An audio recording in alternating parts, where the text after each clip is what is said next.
shocking arson and violence broke out in Araku Valley hours after suspected Maoists killed a local MLA and a former MLA. Police stations were attacked and vehicles set on fire. It did not appear from visuals accessed by NDTV that there were any police presence at the police station or even an attempt to control and stop the mob. Everything inside Araku and Dumbri Guda police station was vandalized. Security checks were being carried out across the state, especially at the entry point of vehicles from other states. This even as the bodies of the killed Telugu Desam leader were brought to their homes after the post-mortem examination.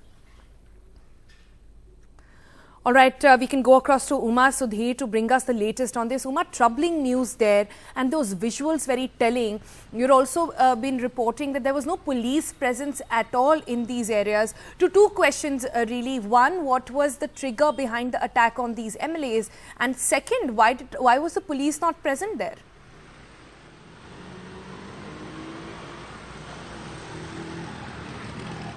One, that these both leaders, one the MLA Sarveshwar Rao, Araku MLA, as well as the former MLA Soma, both of them were on the Maoist target list. In fact, they had been issued multiple warnings. What we were told is that this has to do with the bauxite mining and black metal operations in the area, mining operations in the area, and the Maoists were apparently angry that the MLA was tacitly supporting this kind of a bauxite mining. His relative, in fact, had been given mining lease in Paderu area as well, and that's something that the Maoists were not certainly welcoming, and they had warned him against it, but he still went ahead. He in fact was elected on a YSR Congress ticket, but in April 2016 he shifted to the Telugu Desam.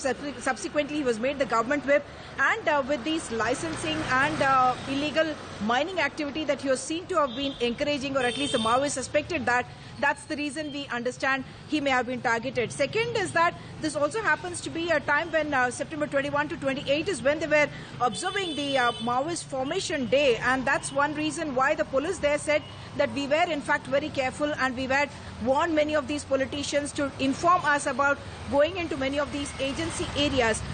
That's something that has become controversial because the DIG of that area, Vizag Range, has said that the MLA and the former MLA had not informed the police about it, whereas the PA of the minister has been quoted as saying that they had informed the local police station and that they were not given adequate protection. And the violence that broke out subsequently is even more worrying, Sunal, because of the fact that it appeared as though there were no security forces at all on the ground. These police stations were ransacked. That entire area resembled virtually a war zone, and the visuals that we were seeing from there were very, very disturbing. And now the police has put in security measures all through the state. In fact, they are having security checks, especially at the borders, the Chhattisgarh border, the Odisha border, as well as the border with Telangana, and they want to make sure that no more infiltration happens. Yesterday, who carried out the attack is also something that they are investigating, because they believe that there was a Chalapati Dalam and his wife Aruna. In fact, there were a huge number of women in the Dalam that had attacked these MLAs, and therefore they are now on the lookout for these Maoists, because for quite some time now the Andhra Pradesh government has been claiming that they have had no Maoist activity. They were able to control it, whereas this has certainly come in as a shock at a time when elections are going to happen. One last point, even in Telangana, the political leaders have been told not to go into the tribal agency areas, the affected areas, because of the strike, the killer attack that happened in Andhra Pradesh. Back to you.